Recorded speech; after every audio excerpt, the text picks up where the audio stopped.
लग्नगाठ भाग 2.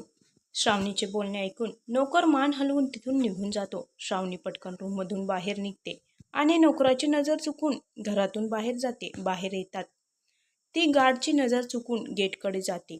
गेटच्या बाहेर 2 चौकीदार एकमेकांशी बोलत होते. डोळे मिचकावून श्रावणी तिथून पळून जाण्यात यशस्वी होते. आता श्रावणी अक्षयच्या घरातून पळून गेली होती. ती सरळ तिच्या हॉस्टेलकडे धावत गेली. अक्षय तिला पकडेल अशी भीती तिला वाटत होती. श्रावणी पटकन तिच्या हॉस्टेलच्या रूममध्ये आली. श्रावणीची रूममेट तिला पाहते आणि विचारते, श्रावणी, तू हे काय घातले आहेस? असे बोलून ती हसायला लागते. श्रावणीने नववधूचा पोशाख घातला होता. तिच्या बोलण्याकडे दुर्लक्ष करून ती पटकन कपडे पॅक करायला लागते. हे पाहून तिची रूममेट म्हणते, काय झालं श्रावणी, तू हे सगळं काय करतेस? तू कुठून येत आहेस? तुझ्या गळ्यात मंगळसूत्र आणि सिंदूर, तुझं लग्न झालं का? श्रावणी तिची पॅक करताना म्हणाली, हे बघ जया, माझ्याकडे जास्त वेळ नाही. मी आता तुला काहीच सांगू शकत नाही. तुला काही जाणून घ्यायचे असेल तर आजचे न्यूज चॅनल बघ. मी माझ्या घरी परत जात आहे. हे ऐकून जया आश्चर्याने म्हणते, तुला सांगायचे आहे की तू कोलकात्याला घरी जाणार आहेस? असे बोलून ती रूममधून बाहेर निघून जाते. जया तिला हाक मारत राहते.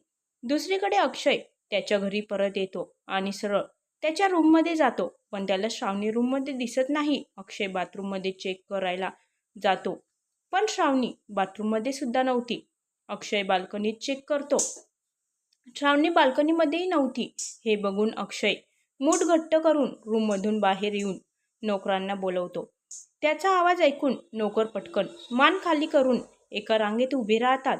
त्या सगळ्यांकडे बघत अक्षय दात दाबत म्हणतो, श्रावणी कुठे आहे आणि दार कोणी उघडले? मी दाराला बाहेरून कडी लावली होती. माझ्या परवानगीशिवाय दाराची कडी उघडण्याची हिंमत कोणाची झाली? अक्षयचे बोलणे ऐकून सर्व नोकर एकमेकांकडे बघू लागले. अक्षय रागाने एका नोकरची कॉलर पकडतो आणि म्हणतो, तुम्ही सर्व एकमेकांकडे बघत आहात. मी जे विचारत आहे त्याचे उत्तर द्या. माझी बायको श्रावणी कुठे आहे? अक्षयचा राग पाहून एक मोलकरीण घाबरत पुढे येते आणि घाबरत म्हणते, साहेब, मालकीनबाईला तहान लागली होती. मालकीनबाईंनी माझ्याकडे पाणी मागितले, म्हणूनच मला दार उघडावे लागले. मी पाणी आणायला गेले होते. हे ऐकून अक्षय रागाने म्हणतो, तुझी दार उघडायची हिंमत कशी झाली? आताच्या आता माझ्या घरातून बाहेर निघ. आजपासून तू माझ्या घरात काम करणार नाहीस आणि तुझी शिक्षा भोगायलाही तयार हो. हे ऐकून मोलकरीण अक्षयचे पाय धरते आणि रडत म्हणते, साहेब, मला माफ करा, माझ्याकडून चूक झाली. अक्षय गार्डला बोलवतो. गार्ड येऊन मोलकरीणला घेऊन जातात. तिच्या रडण्याचा अक्षयवर काहीही परिणाम झाला नाही. तो रागाने वॉचमॅनला बोलवतो. अक्षयचा आवाज ऐकून दोन्ही वॉचमॅन धावत आत येतात. अक्षय रागाने त्यांना म्हणतो, तुम्ही दोघे गेटवर उभे होते की नाही? त्यातला एक वॉचमॅन म्हणतो, सर, आम्ही गेटवरच होतो. हे ऐकून अक्षय दात खात म्हणतो, तुम्ही दोघे गेटवर होता तर माझी बायको इथून कशी पळाली? अक्षयचा हा प्रश्न ऐकून दोन्ही वॉचमॅन मान खाली घालतात. अक्षय पुन्हा गार्डला बोलवतो. गार्ड पटकन तिथे येतात. अक्षय त्यांना सांगतो, या दोघांना घे आणि 100 वेळा पूर्ण शहरामध्ये बघ आणि बाकीच्या सगळ्यांना बघायला सांग. मला माझी बायको माझ्या डोळ्यासमोर हवी आहे. अक्षय रागाने सोफ्यावर बसतो आणि म्हणतो, तू एकदा मला भेट, मग मी तुला कसा कैद करतो. श्रावणी, तू इथून पळून जाऊन खूप मोठी चूक केलीस. श्रावणी बस स्टँडवर आली होती. तिने तिचा चेहरा स्कार्फने झाकला होता. तिने कपडे बदलून गळ्यातील मंगळसूत्र काढून सिंदूरही पुसलं होतं. श्रावणी बसचे तिकीट काढते आणि शेवटच्या सीटवर बसते. ती खूप घाबरलेली होती. काही वेळाने बस पुढे जाऊ लागते. हे पाहून श्रावणीला जरा बरे वाटते. अक्षयचे गार्ड पूर्ण शहरामध्ये श्रावणीचा शोध घेत होते. रेल्वे स्टेशन, विमानतळ. बस निघून 10 मिनिटे झाली होती. श्रावणी बाहेर बघत होती आणि एका दिवसात तिच्या आयुष्यात काय घडलं याचा विचार करत होती. जिथे ती तिच्या बेस्ट फ्रेंडची जबरदस्तीच्या लग्नापासून सुटका करायला आली होती आणि त्यातच ती पूर्णपणे अडकली होती. तिच्या मनात हे सर्व चालू होतं की अचानक बस थांबली. बस अचानक बंद पडल्याने बसमधील लोक आवाज करू लागतात. एक माणूस ओरडतो, अरे बस का थांबली आहे? दुसरा माणूस म्हणतो, पेट्रोल भरले नाही का? बस अचानक का बंद थांबली आहे? हे बघण्यासाठी श्रावणीही समोर बघू लागते. कंडक्टर ड्रायव्हरशी बोलायला समोरून जातो आणि तेवढ्यात काही लोकांच्या चालण्याचा आवाज येतो. ते बसच्या आत येतात आणि सगळीकडे पाहू लागतात.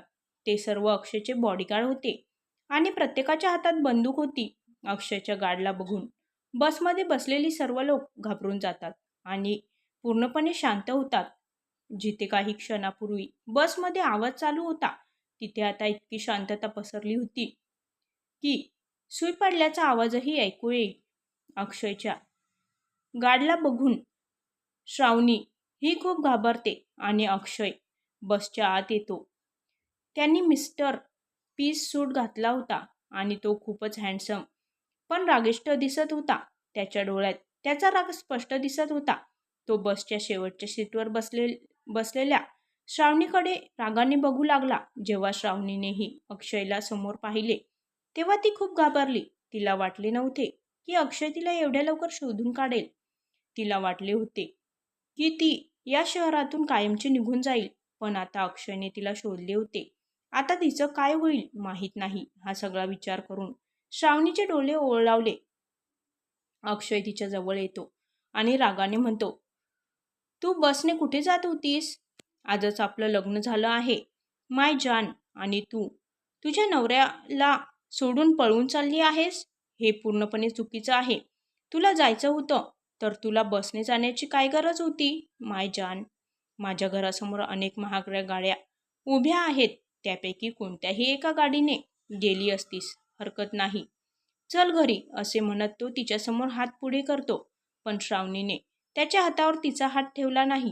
हे बघून अक्षय पुन्हा तिला बोलतो, चल तुझा हात दे माय जान. मी म्हणालो चल घरी जाऊ. श्रावणी नकारार्थी मान हलवते आणि म्हणते, मला तुमच्यासोबत कुठेही जायचे नाही. अक्षयजी, कृपया मला जाऊ द्या. मला हे लग्न मान्य नाही. तुझा या लग्नावर विश्वास असो किंवा नसो, लग्न झालंय आणि तुला माझ्यासोबत यावंच लागेल. मी तुला शेवटचा म्हणतोय, तुझा हात दे आणि चल माझ्यासोबत. आता मी तुला तिसऱ्यांदा म्हणणार नाही. आणि तरीही तू माझे ऐकले नाही तर या बसमध्ये बसलेल्या सर्व लोकांना मी गोळ्या घालीन आणि त्या सर्वांना जबाबदार तू असशील. हे ऐकून श्रावणी उभी राहते. बसमध्ये बसलेले लोकही श्रावणीकडे आश्चर्यचकित होऊन बघत होते आणि आतून त्यांना भीती वाटत होती की अक्षय कदाचित त्या सर्वांना मारून टाकेल. नंतर श्रावणी रागाने म्हणते, या सगळ्यात त्यांची काय चूक आहे? तुम्ही त्यांना जीवे मारण्याची धमकी देत आहात. आता तू माझं ऐकत नाहीस तर मी काय करू? माझ्यासाठी हा एकच मार्ग आहे आणि तुला त्यांचा जीव वाचवायचा असेल तर चल माझ्यासोबत. हे ऐकून श्रावणीने तिचा हात त्याच्या हातावर ठेवला. अक्षय तिचा हात घट्ट पकडून दाबतो, त्यामुळे श्रावणीला हलके दुखते. त्यानंतर अक्षय तिला बसच्या बाहेर घेऊन येतो. ड्रायव्हर पटकन गाडीचे मागील दार उघडतो. श्रावणी गाडीच्या आत जाऊन बसते. अक्षयही जाऊन तिच्या शेजारी बसतो. ड्रायव्हर गाडी सुरू करतो आणि घराकडे वळतो. श्रावणी पुन्हा अक्षयला बोलते, अक्षयजी प्लीज मला जाऊ द्या. तुम्ही हे चुकीचं करताय. हे लग्न नकळत झाले आहे. मला हे लग्न मान्य नाही. तुम्ही पण विसरून जा आणि मी पण माझ्या आयुष्यात पुढे जाईल. साक्षीला या लग्नातून पळवून नेण्यासाठी तू चाली होतीस आणि तो मुलगाही तुझ्यासोबत होता, तिचा प्रियकर. मला सगळं कळतं, पण माझं लक्ष देऊन ऐक. ती साक्षी पळून गेली स्वतःच्या बॉयफ्रेंडसोबत आणि मला आता त्याच्यामध्ये पण इंटरेस्ट नाही. पण मी तुझ्यासोबत लग्न केलं आहे आणि तू विश्वास ठेव किंवा नको ठेवूस, पण तू माझी बायको आहेस आणि नेहमी अशीच राहणार आहेस. जितक्या लवकर तू हे स्वीकारशील तितके तुझ्यासाठी चांगले असेल. हे ऐकून श्रावणी पुन्हा रडत म्हणाली, हो, मी तुमच्या बंगल्यात आले ही माझी चूक आहे. कृपया मला माफ करा आणि मला जाऊ द्या. अक्षय तिचा हात धरतो आणि त्याचा चेहरा तिच्या चेहऱ्याजवळ आणतो आणि तिच्या डोळ्यात पाहतो आणि रागाने म्हणतो, चूप राहायचं आता. जर तू बोलणे थांबवले नाहीस तर मी माझ्या पद्धतीने तुझे तोंड बंद करेल, जे तू कदाचित कधीही करणार नाहीस. कारण आता मला जे हवं आहे तेच होईल, समजलं का? त्याचे बोलणे ऐकून श्रावणी रडते आणि म्हणते, तुम्ही माझ्यासोबत अशी जबरदस्ती करू शकत नाही. माझ्या संमतीशिवाय मला जबरदस्ती तुमच्याजवळ ठेवू शकत नाही. नाहीतर मी पोलिसात तक्रार करेल. हे ऐकून अक्षय हसतो आणि म्हणतो, अक्षय राजपूत या संपूर्ण पुणे शहरावर राज्य करतो. हे संपूर्ण पुणे शहर माझ्या आदेशावर चालते आणि जर तुला माझ्याबद्दल तक्रार करायची असेल तर कर. जेव्हा गाडी माझ्या घरासमोर थांबेल तेव्हा माझी तक्रार कर पोलिसांकडे.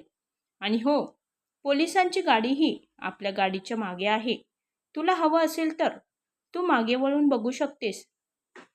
त्याचे बोलणे ऐकून श्रावणी मागे वळून बघते आणि आश्चर्यचकित होते, कारण त्याच्या सुरक्षेसाठी पोलिसांची वाहनेही त्याच्या गाडीच्या मागे चालत होती. काही वेळाने गाडी अक्षयच्या घरासमोर थांबते. अक्षयचा बॉडीगार्ड येऊन पटकन गेट उघडतो.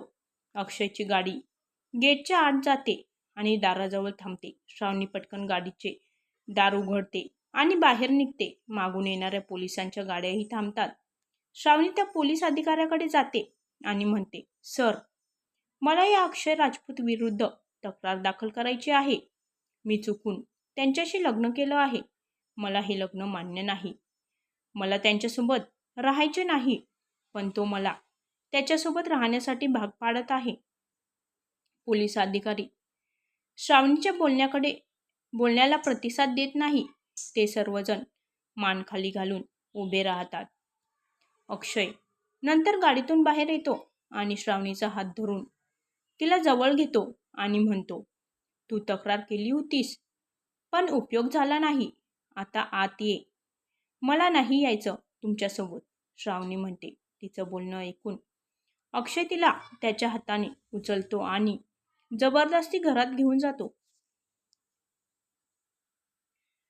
श्रावणी वारंवार त्याला मला जाऊ द्या म्हणून सांगत होती, पण अक्षयवर त्याचा काहीच परिणाम होत नव्हता.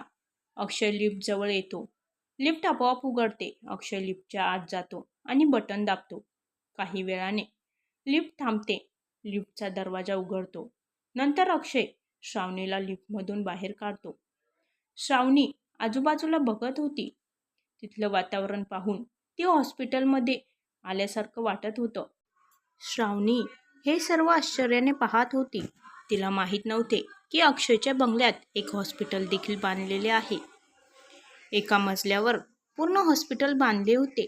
अक्षयला गर्दीच्या ठिकाणी आणि बाहेरच्या हॉस्पिटलमध्ये उपचार करून घेणे आवडत नव्हते.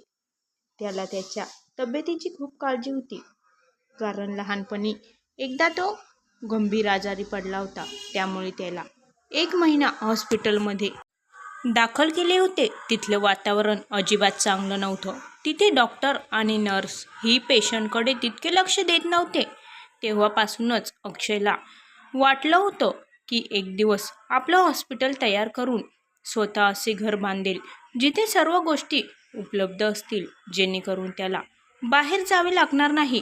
अक्षयच्या बंगल्यात अजूनही बरेच मजले होते. तिथे लिफ्टने जाता येत होते. अक्षय येऊन एका रूमसमोर उभा राहतो. त्या रूमचा दरवाजा आपोआप उघडतो